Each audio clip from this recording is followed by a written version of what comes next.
right, so we're on the winning cruise back from Fort Gibson Lake. We have entered the sudden death rounds of the 2020 Patriot Cup. And the gentleman sitting next to me, 14 pounds, 8 ounces, but the 14 is the most important part because 14 was the target weight today. Mark Rose, you were the first guy there. Congratulations. Thank you, man. I appreciate it. It was kind of nice to be able to go out first. I bet you know, yeah. I get introduced in these things as a veteran, and it's always nice to just prove to yourself and you know everybody that there's still a lot of salt left. I'm still good to go. But yeah, I have so much respect for these guys. Absolutely. And to be able to be on top in any period, at the end of anything that we do Major League Fishing, they're the best of the best. You betcha. That's right. To win a period or a day or whatever, it always feels good. These rounds in particular, the sudden death rounds, are ones that unless you've been around it, you can't really explain to people the anxiety that happens during a sudden death round, because it is a sprint, and if you happen to be there first, good for you, but it can be nerve-wracking, correct? Absolutely. You know, I'm not a nervous, not at that's all. not how I'm not built. At all. I don't have a lot of stress, and anybody that knows me knows that I put a big portion of my life and my everything is my faith. But I'm gonna tell you what, this MLF format will make you test even your faith. I mean, good night. It's just so intense. Let's talk then about that pattern you'd identified in your first day of competition. What exactly were you doing out there today? And I knew that it ought to be a shad deal. Okay. The lake should be fairly low because there hasn't been a lot of rain in the central part of the United States. And I'm thinking crankbait, buzzbait, that type, spinnerbait, that type of deal.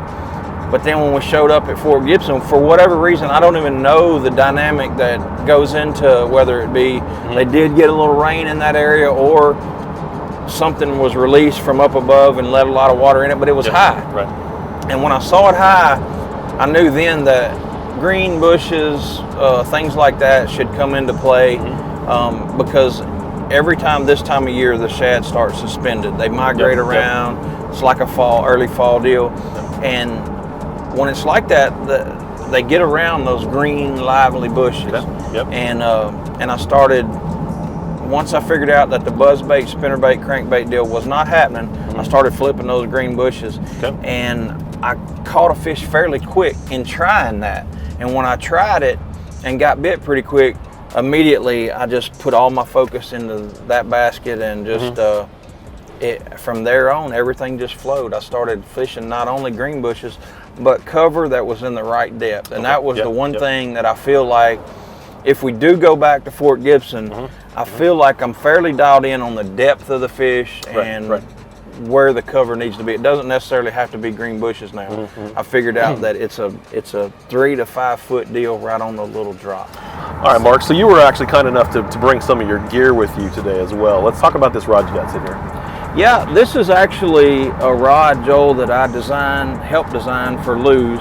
You can't hardly read the writing on there, it's about worn off, but it's the Team Lew's Custom Pro is the lineup of rods, but then I have inside that lineup a ledge series using a Mustad 4/0 KVD grip pin hook, 3/8 ounce weight. I was pegging it and I was using 20-pound Seaguar Tatsu fluorocarbon, and again I was pairing it with a little Strike King Menace. I was putting this on the back of a swim jig as a trailer, and I was also flipping it. It's a diverse rod and reel setup, a diverse bait. Pretty fair chance that you're going to be fishing both of those when you advance to the championship round. Is that safe to say?